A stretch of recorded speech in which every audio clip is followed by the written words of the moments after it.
It was a grand weekend in the Rose City. The reopening of Providence Park as spectacular as advertised. Over 44,000 came to the stadium on Saturday and Sunday, the most in a two-day span in the history of the venue. Timbers and Thorns President of Business Mike Golub is our guest this week. We'll get his perspective on a transformational weekend. It's Timbers in 30, and it starts right now.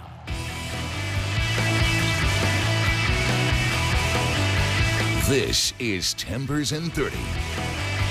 Welcome to Timbers in 30. I'm Jake Zivin. After 20 months of construction, which forced the Timbers to begin this season with 12 straight games on the road, Providence Park was finally reopened last weekend. Over 25,000 in attendance on Saturday night, over 19,000 on Sunday afternoon for the Thorns. And here with us, a man that was incredibly instrumental in the project, Timbers and Thorns President of Business Mike Golub. Mike, thanks for taking the time to come on the show. My pleasure. We looks like we coordinated our outfits, didn't we? Yeah, we looking good. That's exactly right. And the stadium looked great. It looked good last weekend. I know it wasn't just 20 months in the making, right? I mean, there were years of planning and brainstorming that led to it. How good did it feel for you on Saturday to see it open?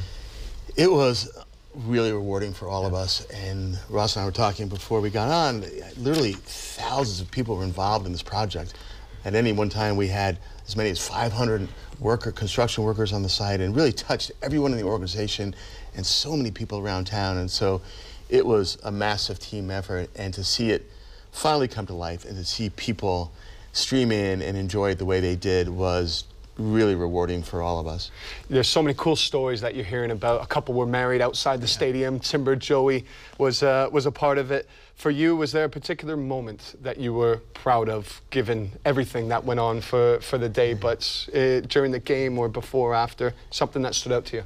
People have this intense relationship with the stadium. It's just it's theirs. It's our fans, it's our supporters, and this wonderful relationship. And people interact with it differently. It was so much fun to finally see people do that. But it was about 6 o'clock.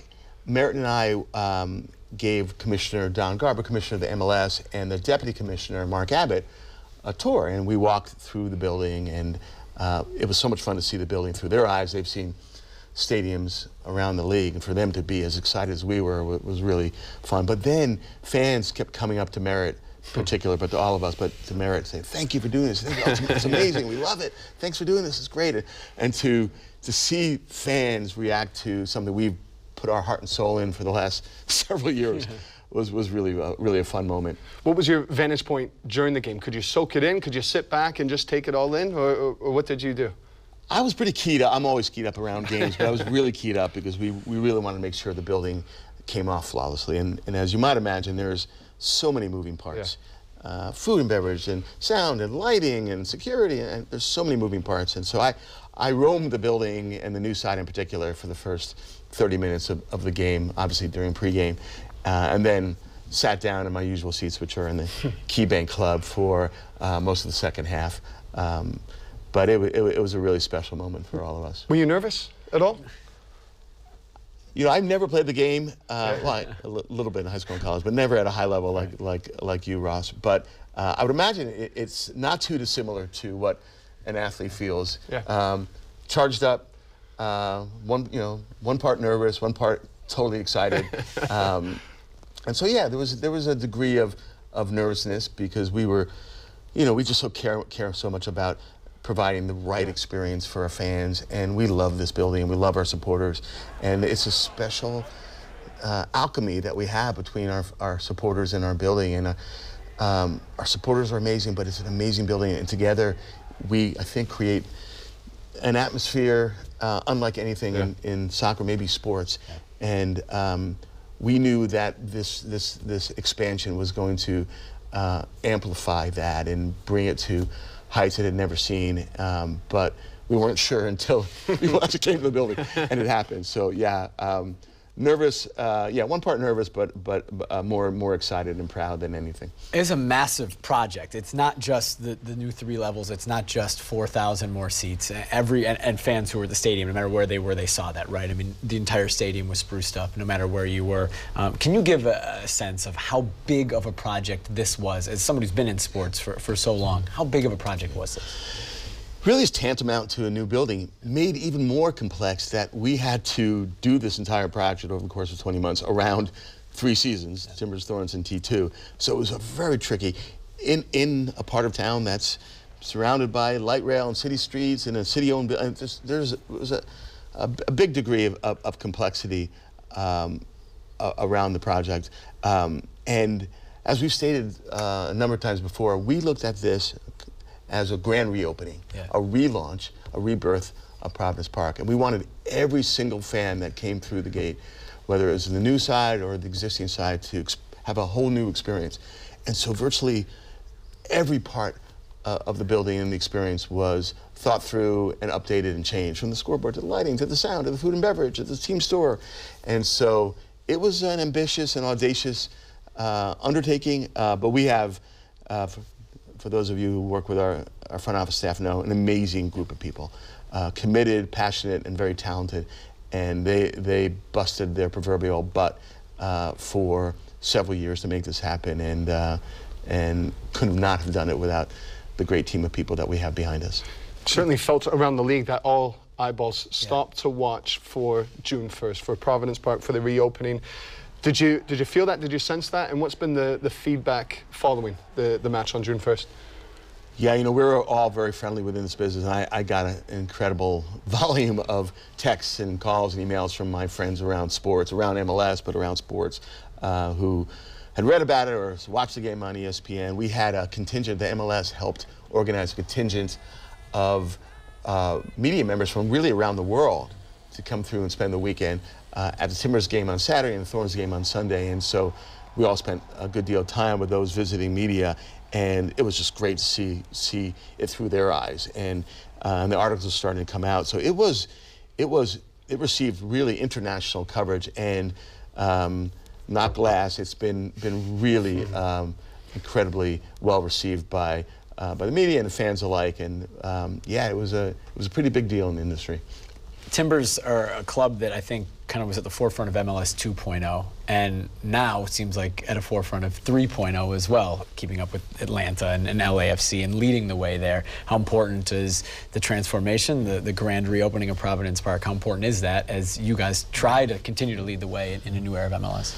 Yeah, I mean, I think Merritt's always had an amazing vision for what this league could be and will be, and as a club, we need to keep evolving. We need to stay ahead, and we're in a wonderful city and a wonderful market, but we're one of the smaller markets, and for us to continue to put an incredibly competitive team on the field, as Gavin and group have done, we need to continue to perform really well on the business side, and for us, we looked out and saw the Atlantas of the world, and LAFC, and Nashville was going to be very successful, and Cincinnati is averaging 27,000 fans a game. So we were doing very well, and as Meredith said, we didn't have to do this project, but when we looked out and saw the trajectory that the league was on, we knew that we had to stay ahead of the curve and on the forefront of the league, and a big part of that, the engine of a lot of that,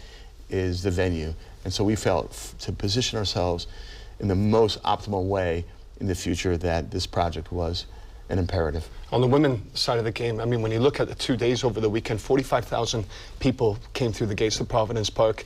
The Thorns, the best part, 20,000 coming through. What does that do for women's soccer as well? And being in the stadium and the atmosphere was the same as the Saturday as what was for the Thorns game on the Sunday. Yeah, 20 hours later, and you walked in the next morning on Sunday morning, the building was spotless. And you know, I think it's well documented what the magical nature of what's going on with the Thorns. It's like nothing else in women's sports, and it's really special. We believe we're on the vanguard of what's possible in women's soccer, and this is going to be a great month for women's soccer. The World Cup in June is going to be spectacular, and you'll see that the TV ratings, the focus, the attention, the excitement around women's soccer will be at an all-time high around the World Cup. I have no doubt.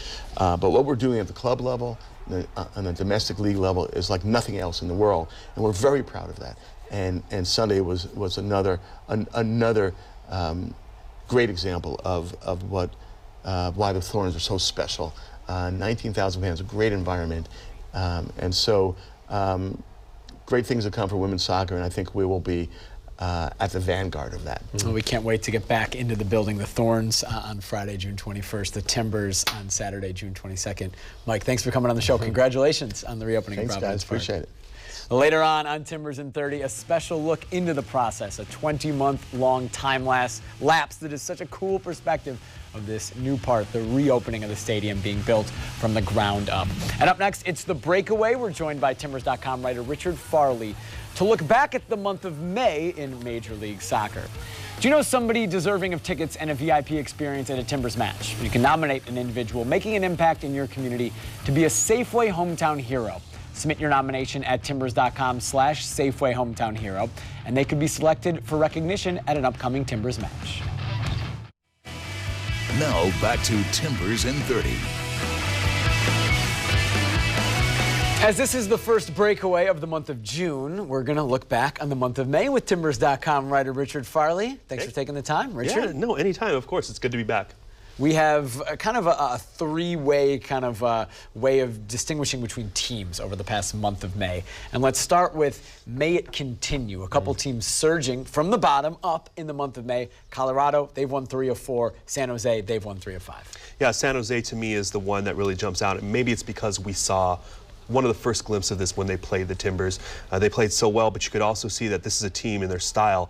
Any team that comes in ill-prepared or lacking effort against San Jose is going to be exposed. I would also add to this list, though, 2 teams that we talked about the first time it was on the show regarding slow starts. Both Atlanta and the New York Red Bulls now look like their former selves a little bit, and it's not hard to imagine over the next couple months them climbing to the top of the Eastern Conference. I look at Atlanta, I'm still a little bit bored watching them because Miguel Almiron's gone, and their style of getting on the front foot and going forwards is different. It's different than it was last year, but I tell you what's different. I'll latch on to Colorado. They're different. Yeah. They're more the Atlanta United of last year with Connor Casey. Wow. I'm going to nickname him Connor Klopp for Jurgen Klopp because he played on the Jurgen Klopp across in Germany, and he's implemented a similar style. He's all about the transitional moments, positive reinforcement, and what you're seeing now, 3 wins out of the last 4 games undefeated.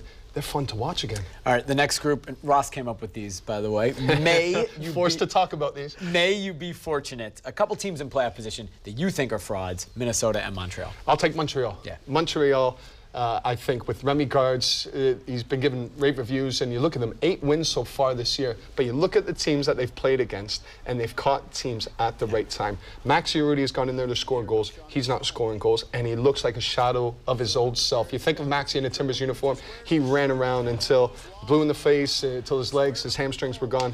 Maxi doesn't do that. Ignacio Piatti's going to be out for the next 2-3 months with the ligaments. He stretched the ligaments in his knee. They're in dire straits, I think, and right now their record doesn't reflect that. But when you look into it, it's not that impressive. Yeah, Ross and I agree on Montreal, so I'll disagree a little bit with Minnesota. You look at Minnesota's record, it's about break even. Their goal difference about break even. You look at their talent, they look like a break even team. Where they are in the standings is going to depend more on how the teams play around them, than less how they perform. If I'm looking for fool's gold in the West, I wouldn't necessarily say that this club is fool's gold, but the Galaxy aren't a second place team. They've lost a number of games recently. Their goal difference has gotten closer to even. I like for them to finish 4th or 5th in the conference ultimately, but they've been up near the top for most of the season, and as their form recently shows, they're a little bit above their heads right now. Zlatan Ibrahimovic, you're going against next him. month, we're going to get Zlatan's response to what you have to say. The final group, May It Be Over. It was a tough month for Sporting Kansas City and the Columbus Crew. Yeah, Columbus Crew are the best example here, and you have to feel for Caleb Porter a little bit because the injury to Federico Higuain, I believe, is going to derail their whole season. But at the same time, you wonder what Tim Bezbatchenko and Caleb Porter, their first year there, when they're going in and building that roster, what they're thinking. You have to have a plan for if Federico Higuain goes down. Their plan seems to be moving Pedro Santos in from the right flank into the middle, making him the 10.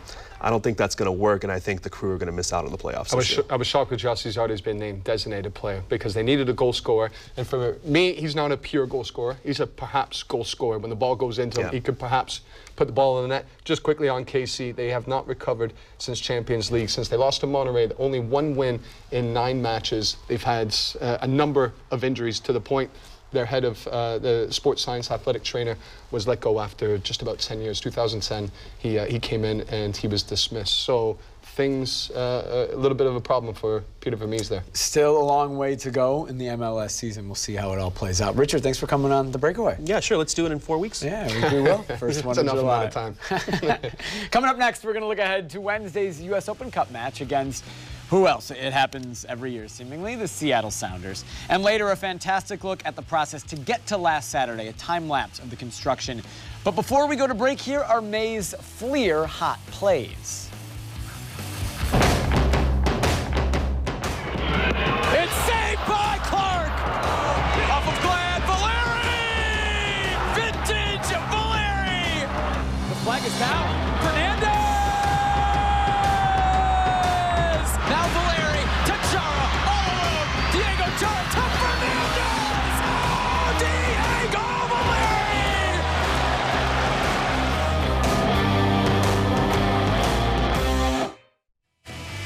Now back to Timbers in 30. Welcome back. There's no MLS games for the Timbers until June 22nd because of the Gold Cup break. It's not the midpoint of the season, not really that close actually, but it does feel like a good time to assess things. Here are the Western Conference standings entering this weekend. The Timbers have 14 points through 13 games, 11th in the West, but they've played the fewest games in the league and of course have 16 of their last 21 at home. LAFC, who beat the Timbers in the home opener, stay in first place in the league. The Timbers on the environment, the atmosphere on Saturday night is our Advocare training report. For sure, we wanted to give a victory to our fans, but definitely the environment was it was incredible. I mean, the stadium looked amazing. The fans were incredible. Credit to their fans again. I said it, a few times because I think they helped create a very good environment as well. Good, competitive environment, and overall was a good day for soccer in MLS. I think was a special day, and unfortunately wasn't our day to be able to get the 3 points, which was what we wanted. Yeah, it was phenomenal. Just from the moment we stepped out for the warm-ups, to hear the Army at our back, it was a change of direction from the last 12 games where, we're getting booed onto the field or coming into hostile environment. So that feeling of homeliness definitely helped us a lot. I know we didn't get the result that we wanted, but, that's what spurred our comeback at the end of the day. Going into halftime down a couple goals, we wanted to make sure that the fans had a memorable night, so we left it all on the field. The local Ford stores look ahead before the Timbers' first U.S. Open Cup match of the season, which for the third time in the last 5 years will be at the Seattle Sounders. 7:30 start on Wednesday night. Match will be played at Tacoma at Cheney Field, which is a minor league baseball stadium where the Tacoma Defiance, which is Seattle's USL team, plays. If you're not going to drive up, you can watch it on ESPN+.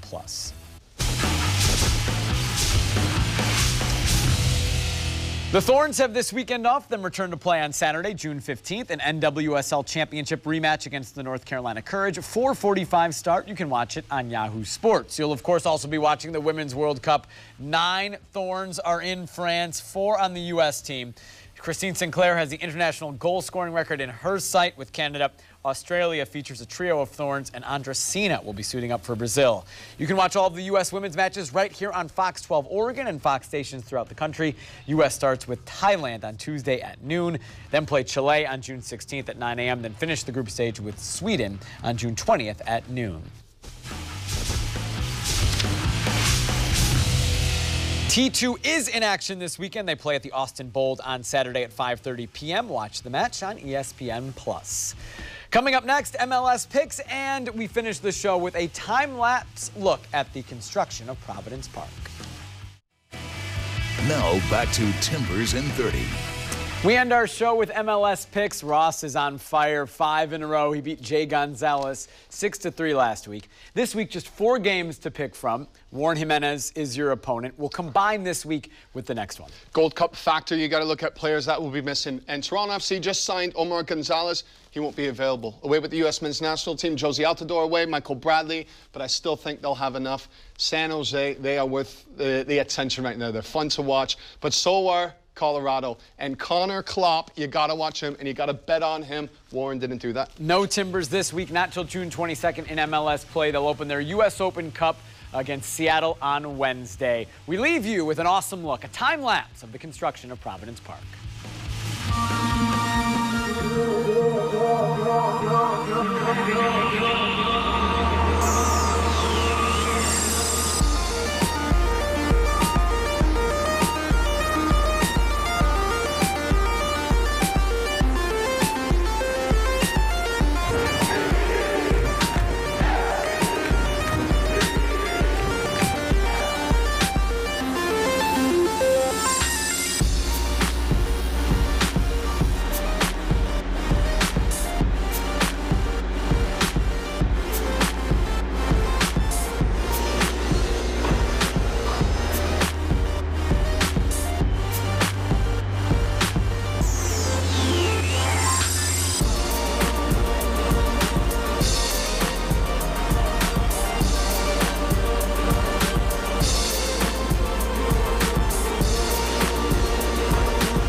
Thank you for watching Timbers in 30.